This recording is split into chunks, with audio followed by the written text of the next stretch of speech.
All right, welcome in. Here we go. We are around the table for now and next, and we've got our comms and strategy team. Our cast is here: Lindsay, Broadhead, Bob, Reid, Anne-Marie, Aikins, and lots of fun stuff to talk about this week. I do want to get to Bob. You want to talk about the Junos, and I thought it was kind of an interesting take on where our national music awards is at. And I'm curious to see what you guys thought about, the prime minister showing up and who got more ink, the prime minister or Joni Mitchell. But we'll get to that. But one of the things that fascinated me on the weekend was the NDP leadership, and this was, long in the works. We saw it coming for months and months when they decided that Jagmeet Singh was going to step down after the last election, and then really the question, Bob, became, what is the NDP? Not so much who should lead the NDP, but what is the party? And there was this whole sort of messaging strategy, I thought, that played out in real life in terms of, are you the party that is sort of the conscious of Canadians, or are you the party that's actually going to have some power, if not gain government? And it was a really interesting academic conversation. They came to a conclusion on the weekend by electing or selecting Avi Lewis. But I didn't think I'd seen that so obviously in terms of what is it we're all about here conversation as far as a political party was concerned with the backdrop of a leadership campaign before. I was going to say, you're the guy who was fascinated by the NDP leadership. No, there's been a lot of soul searching going on, and rightly so. I mean, the party's a mess, right? It's broke. They've got 6 seats in the entire country, trying to come up with a new leader and a clear compass sense of who they are and where they're going. I think Avi Lewis has a very clear sense of direction on what he wants the party to be, and frankly, it's pretty radical. It's very radical. How that is going to gel with the membership of the NDP across the country, I think it's going to be a tall order. We're already seeing the Saskatchewan and Alberta provincial parties want nothing to do with him because he's so hard against fossil fuels and pipelines and oil and gas development. He seems to be trying to tap into sort of the Poilievre-esque frustration or articulation of the frustration that's out there. We heard this from Poilievre for so long that Canada's broken and the Canadian promise isn't accessible anymore. There are a lot of shades of that in what Lewis is talking about, but it's more pointed at corporate interests dominate everything, and they are the ones who are screwing you over. And don't worry, we're going to tax the hell out of them to make things right again. So it's kind of on that same thread of frustration and not being able to get a fair shake and affordability issues with this talk of public grocery stores. So there's to your point, Dave, there's a lot of ideas being thrown around there, most of which, as I see them, are quite radical. And Lewis is comfortable in heading in that direction, but will his members be comfortable in going as far as he wants to? Yeah, Lindsay, the interesting thing for me over the weekend was when this was all going on, it was sort of a flash in the news. Avi Lewis wins on the first ballot. Oh, by the way, they spent their entire weekend talking about all kinds of other issues that had more to do with pronouns and who was up next at the microphone to ask the questions and all of those sorts of things. And it seemed to me that all of these other issues, this internal bickering, overtook the message of, we have a new leader and we're prepared to take on Carney and Poilievre in the House of Commons. I think that's really an astute observation, and maybe the one that is the most lingering and lasting. He did win on the first ballot, but it was in the low 50s. So this wasn't a resounding call for leadership. And I think sometimes it's good when second and third ballots are battled out, because then you actually have to get to the brass tacks of what the issues are. I'm not dumbfounded, because I think the NDP have been struggling in many corners of the country, and in different makeups. Like the Liberal Party, like the PC Party, it doesn't look the same depending on where you look at it in different corners of the country. And this was an opportunity for it to coalesce and at least come out of the convention with salient messages, or something that is pointed, that could be consistent, and that folks could hang on to. I certainly haven't picked up that. And getting to Bob's comments about its radical nature, radical or not, I think it's just completely out of step and out of touch with the national conversation right now, right? One where we need to unify, one where we need to make money in the most simple of terms. Our country does not make money. One where jobs need to be secured, one where we have very real threats coming at us from different points of the globe, both physical threats and intellectual threats. And those are the issues that matter. Yes, food costs matter. Of course, those are all top of mind in our communities. But at the end of the day, you can't solve that with this kind of pontificating from on high and arguing from within. So I just see, no crystal ball formula or predictions here, but it's hard to imagine that without some intense soul searching and, frankly, as I said, coalescing a message, that this government's going to have any positive impact moving forward, and therefore not a huge marked impact on the Tory numbers or the Liberal numbers, and that hurts the Tories, as we know.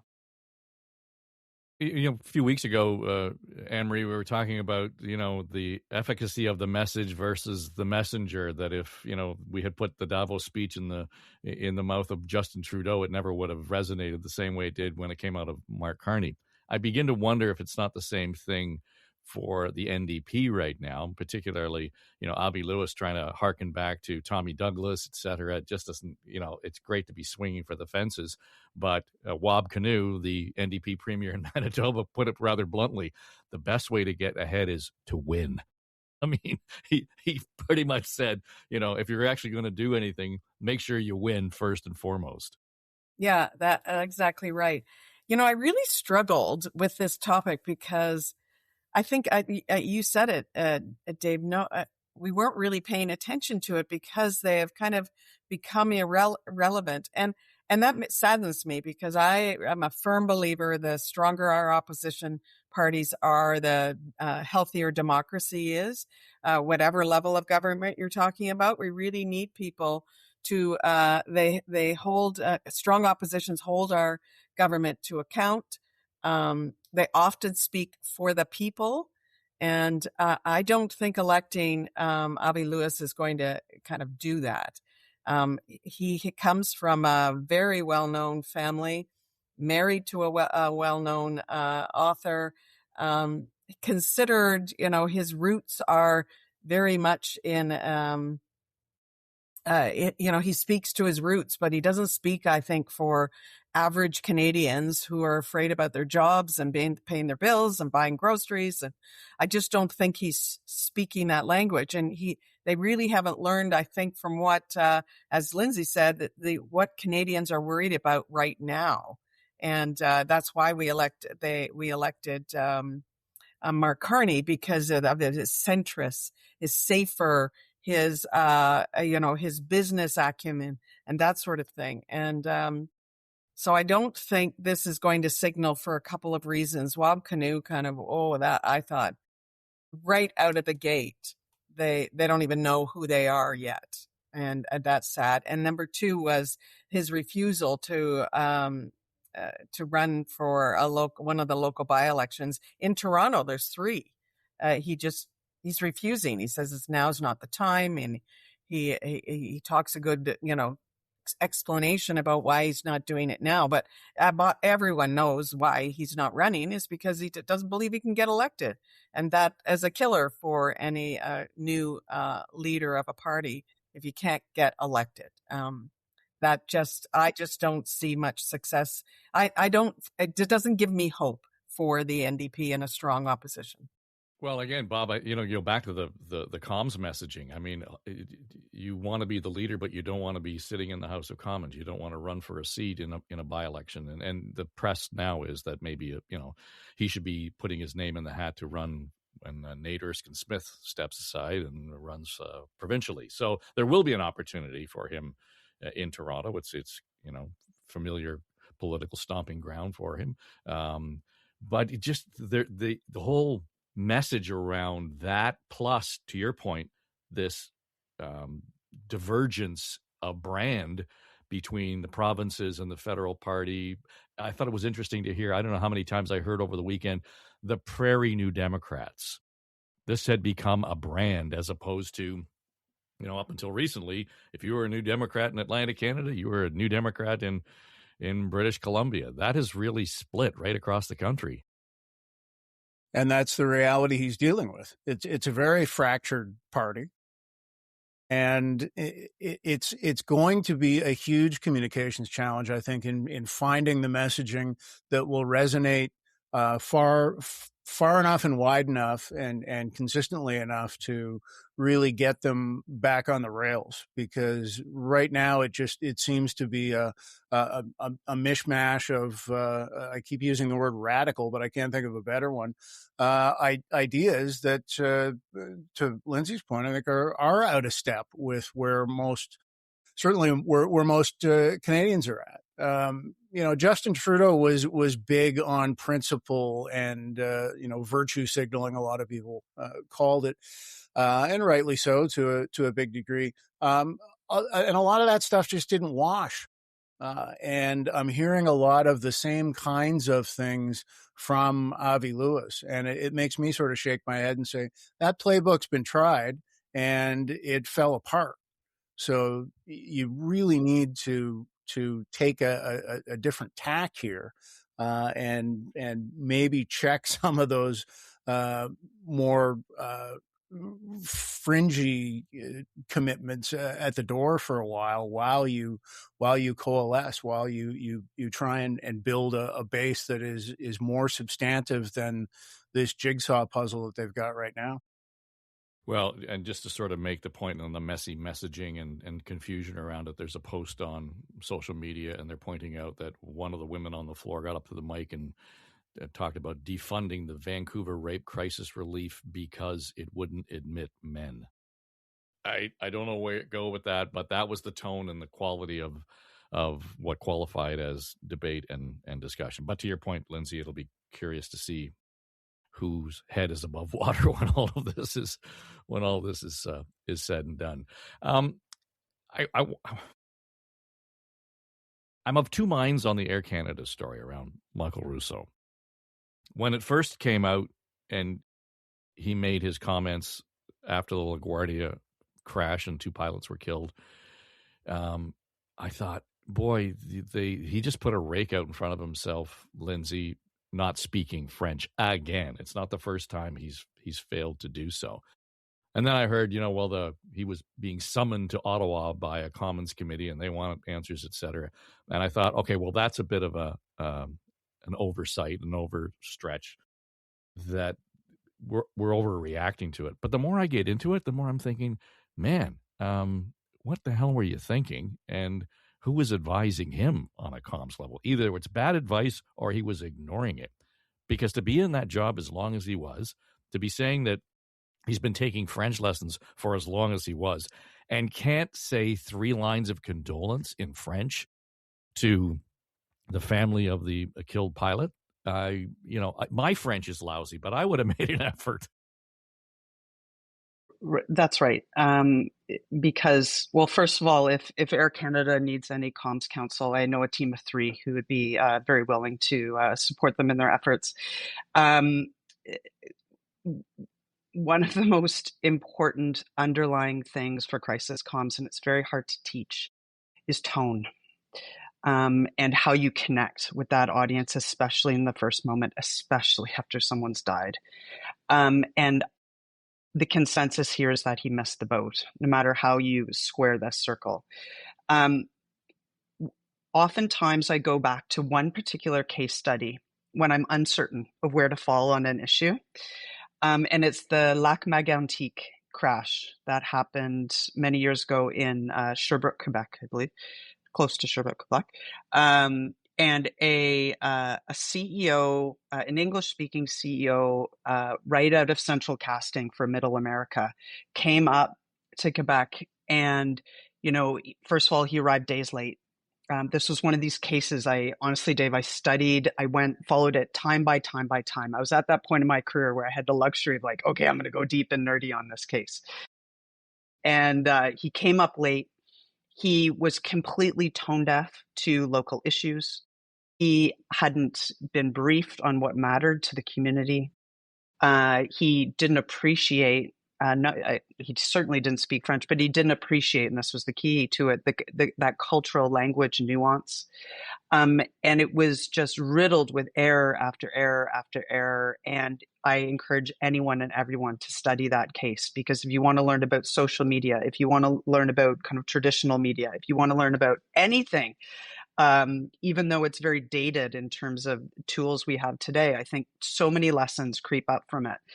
And that's where I went to for this particular question of didn't he do it right? And it comes down to that, is that he wasn't there for a week as the leader of Air Canada. He represents a brand that should have known better, and he should have performed higher. And that's as do I like that he was called to the principal's office in Ottawa? Do I like that all played out on media? Do I think it was a little tacky? Like, all of those things are equally cringy. But at the end of the day, he should have done better, and a brand like Air Canada should have stepped higher, and they know it.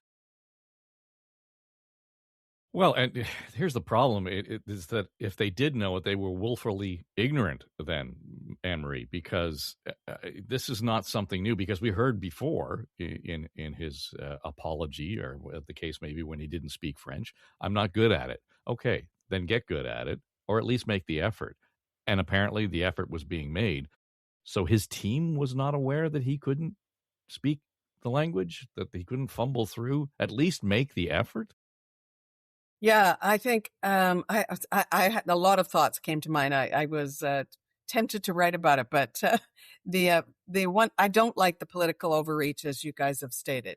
They privatized Air Canada, but they did agree to the principle of being adhering to the two official languages, and but I still don't like the political overreach into the boardroom, and because that sets a dangerous precedent. But I kind of dug behind of who does provide the comms leadership, and it could have been an absolute failure to recognize the risks. Could have been, or it could have been that they a failure to adhere or agree to the comms advice. And that's happened to me lots of times before.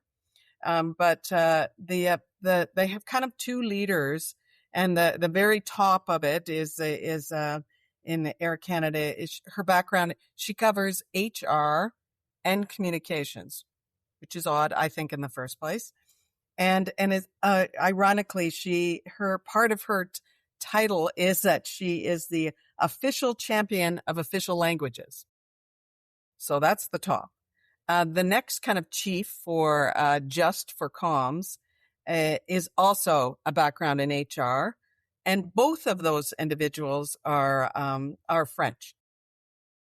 So my guess is they either missed the boat, or they really did give him advice that he failed to recognize or to acknowledge or anything like that. But Lindsay is right on the money with the tone. I have worked for leaders, won't say who are either they're just incapable of adopting a tone of super compassionate under circumstances like that.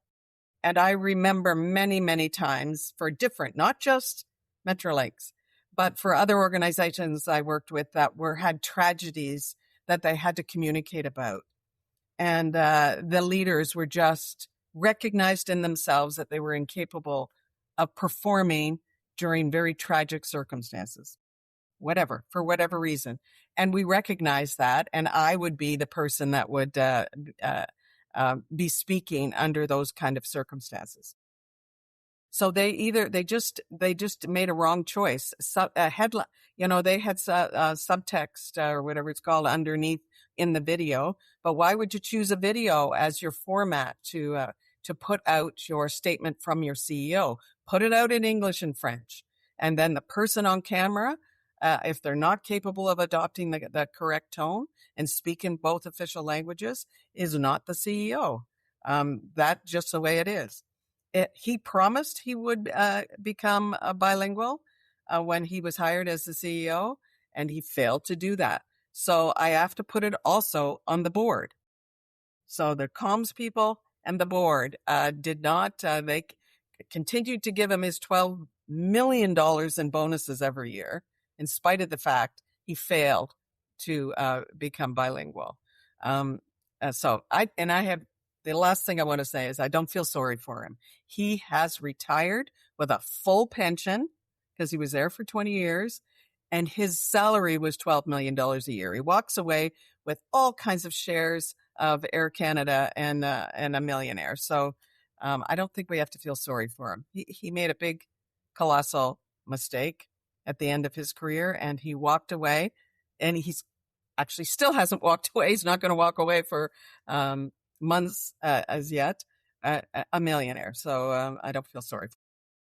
Well, Emery makes a good point around this, though, Bob. It's first, if we've got HR folks who are involved in comms, that completely changes the communications dynamic just based on if you are first in HR, then comms, it's a different thing. But second is that it's safe to assume that the folks who are leading the comms strategy, if not the HR strategy, had the blessing of the CEO. So it was like drinking your own bathwater almost. If you look at this, it was bound to fail. Yeah, it was either incompetence or intransigence on the part of the CEO. So he either got bad advice or he got good advice that he refused to take. And we've seen how this played out. It's astonishing to me that nobody in the communications branch said, we can't put out a unilingual statement here. We never do that. Anytime we put out a statement on anything, it's translated into French and they both go out at the same time. And, it's one thing, let's give him the benefit of the doubt. His French presumably is terrible. And I think we can assume that if there was a discussion about, can you at least try and get a few words out? If he flatly refused and said, no, I'm going to make a mess of it, and then that'll be the story, fine. Put two people on camera. Hi, I'm the CEO, and with me is this person who is, obviously very francophone.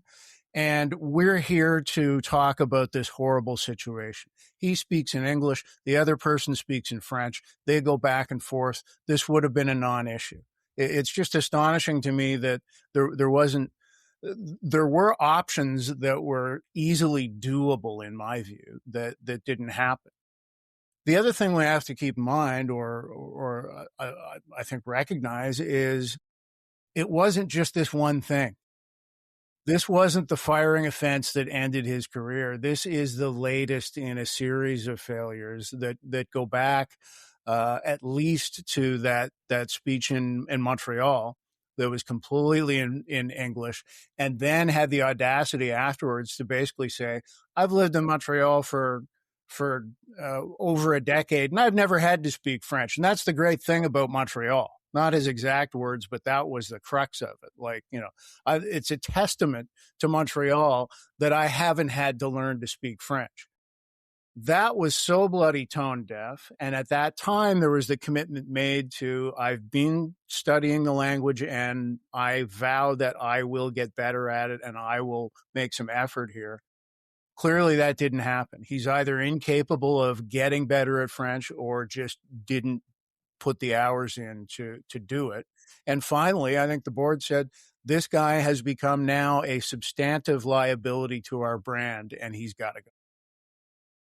Yeah, I wonder whether or not this would have happened if it had been another airline. If it were WestJet or some other larger corporation, we're in the same boat, Lindsay, here in Canada. Would we have the same expectation? Because culturally, I think historically, we still think of Air Canada a different way than we think of some of the other brands based on its roots and its foundation and its originate as a crown corporation. I just wonder whether or not we bring a lot of baggage to this conversation from that perspective.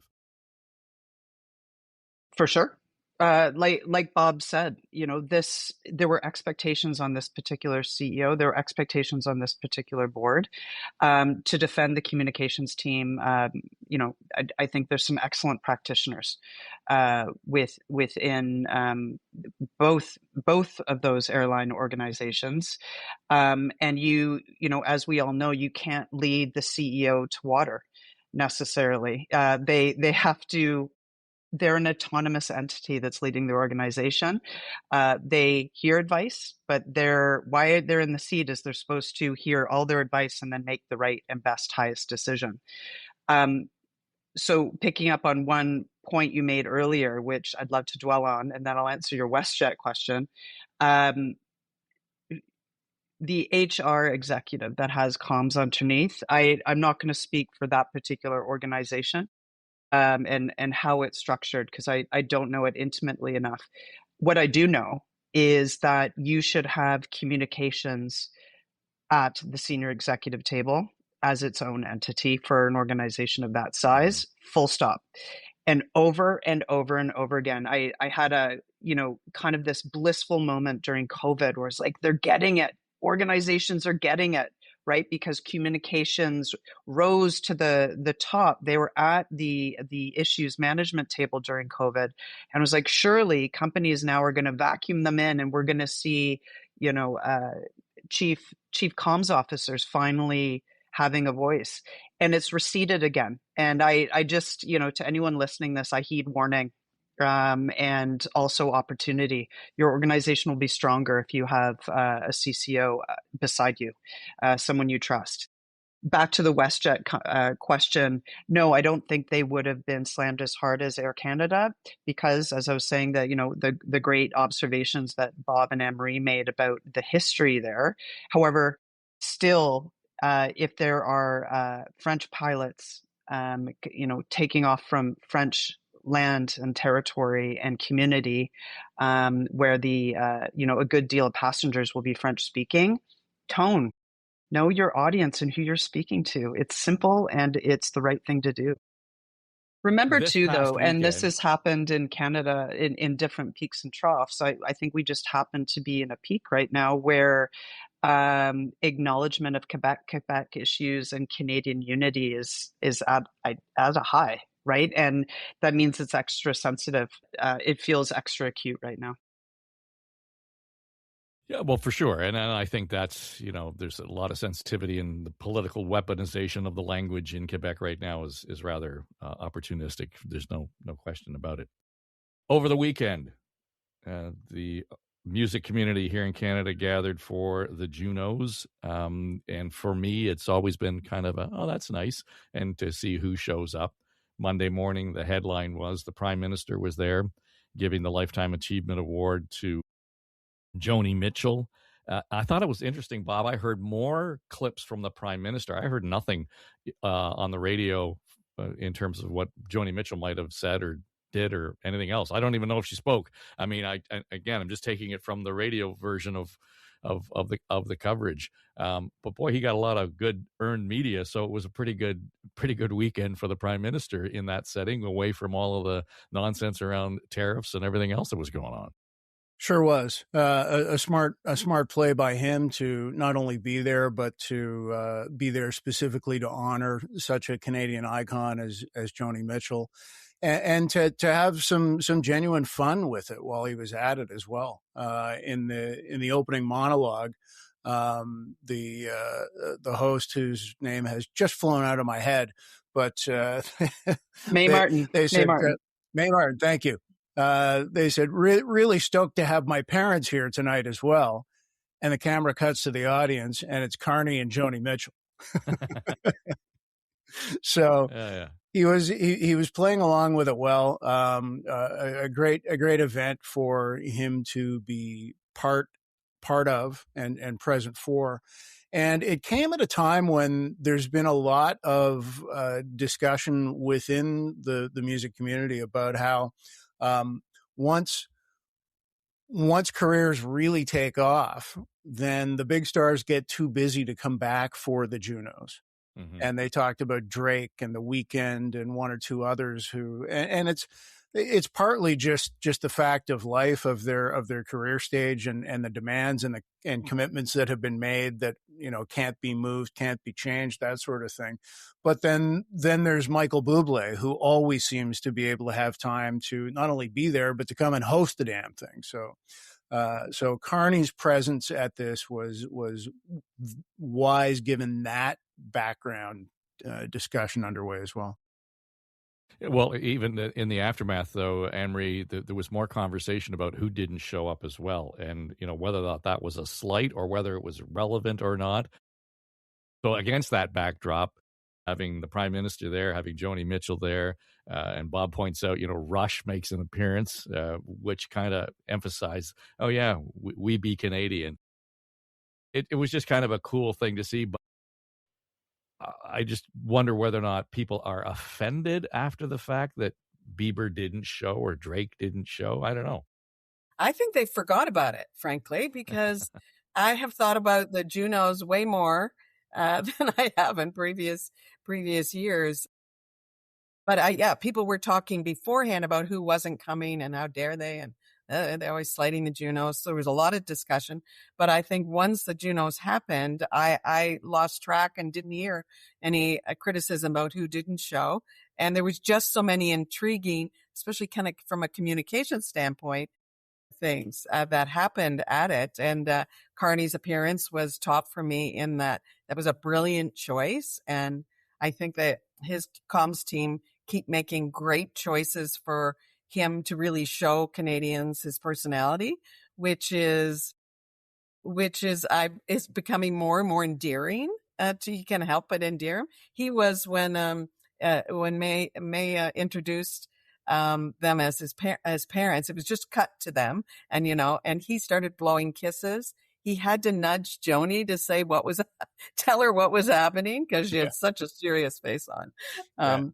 But she spoke very briefly, but she sang for the first time in Canada, I think, since 2003 or 13, like a long time.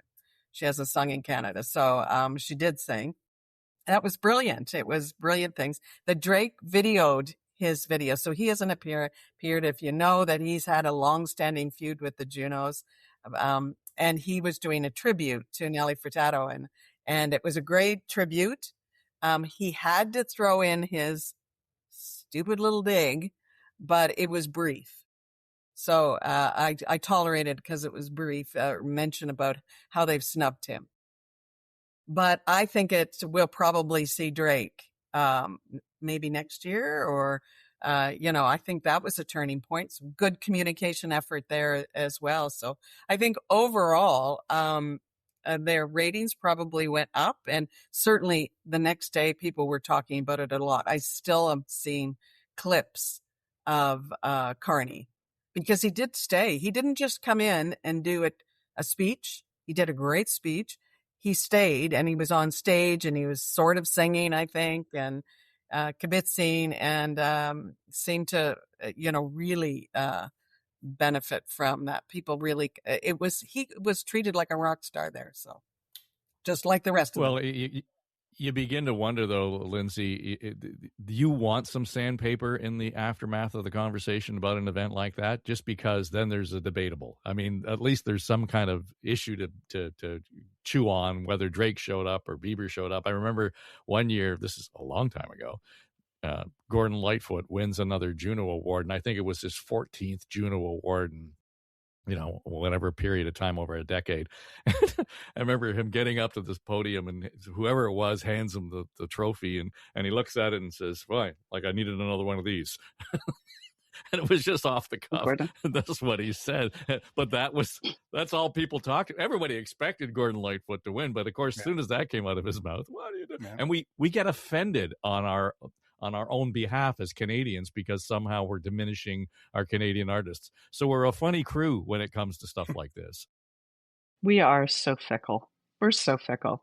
I love that in the extracurricular efforts that Carney and Polyev are doing right now to get content to promote on their channels and get the headlines in different parts of the media cycle. We've got our Prime Minister going to the Junos and a heated rivalry launch, and then we've got Polyev going on Joe Rogan. It's such an interesting contrast, but it also goes to who's watching these things and who their audiences are. And I bet there isn't much crossover between audience. Really, not, I could no. be wrong, but I can't imagine there's much crossover. I went down a bit of a rabbit hole on Canadiana and the Junos, and there was this really interesting interview with Katie Lang from, I don't know, Choose a Year. And she made this observation about how Canadians are Canadian artists are sometimes kind of weird. And she was talking about herself, but she was saying, without this weirdness of Canada, maybe I would never have even made it. Right. And I think for her anyway, that's a likely observation, but it may so be true for, the hip never made it in the States, though they're like religion here. At Celine Dion, I don't know, like a unique once in a lifetime voice, but also kind of a quirky, interesting story that's very Canadian. Joni Mitchell, Neil Young, all those guys would rise to the top. Rush, I will let Bob talk to. There is something interesting about Canadian musicality, and I love when the big stars come home because it just shows that the roots are very important to them. And I don't know. I'm kind of cheesy that way when it comes to the Junos. I like the community of no matter how big or kind of niche you are as an artist, you're in the same room. And that's the beauty of Rush's, first of all, surprise appearance, kicking the thing off that didn't leak anywhere. I didn't hear a whit that was in the works at all. So it was a holy crap moment when they're kicking the thing off. But also really, really, really perfect for them. I mean, Lindsay, talk about a band that, like, on paper doesn't make sense to become global superstars, right? Given who they were and the kinds of music that they've done over their career, but especially now with the loss of Neil Peart and the decision for Geddy Lee and Alex Lifeson to go back out on the road with a new drummer to debut that at the Juno Awards that helped launch them in the first place, the successes that they had there, and just to really, pin a ribbon on their Canadian roots was tremendous, I thought. And also not just with Annika Niles on drums as a new face, but they had a fourth member, a keyboard player with them as well. So what a perfect place to give the world a first look at this new lineup, this new arrangement before they actually hit the road with their tour. I just thought it was absolutely brilliantly done. The strength of very few. Yeah, I was going to say what's interesting about the Rush brand is that, they never really had a number one record or a number one album, but they are an international success, and you don't have to go very far to find a Rush fan. So you didn't need to be the top of the chart to have that level of success. And I think, to your point, Lindsay, that's kind of at the heart of the pluckiness of a lot of the Canadian music industry. A lot of it. And we've got these stars that come out of the ether and change the industry at the right moment in time. Like, talk about Joni Mitchell. I don't know an artist who doesn't point to her as a mentor and role model. Rush, like I hate that band for one reason only, and that's because my brother used to wake me up with electric guitar riffs in high school playing Rush songs, and it's like, it's just a thing. But listening to Rush fans talk about Rush is like, you can't, like, Bob could easily spend about 5 segments, I'm sure, talking about Rush, happily so, and I, like Anne-Marie and I, would love listening to it, just because of the enthusiasm. You know what I mean? It's these Canadian artists are, they become part of our bones, and it's in the water, and there's something very still, you can't get that in the States. You just can't get it. Yeah, well, and we would have to invite John Wright to that conversation with Bob Reid to engage in Rush. So he's the number one Geddy Lee fan. Okay, well, let's leave it there. That was fun. Good of you to join us. Lindsay Broadhead, Bob Reid, Anne-Marie Aikins. They are our cast, our comms and strategy team, and we drop in every couple of weeks and take the communications angle on the stories of the week and the stories of the day right here on Now and Next. I'm Dave Trafford. Enjoy your week.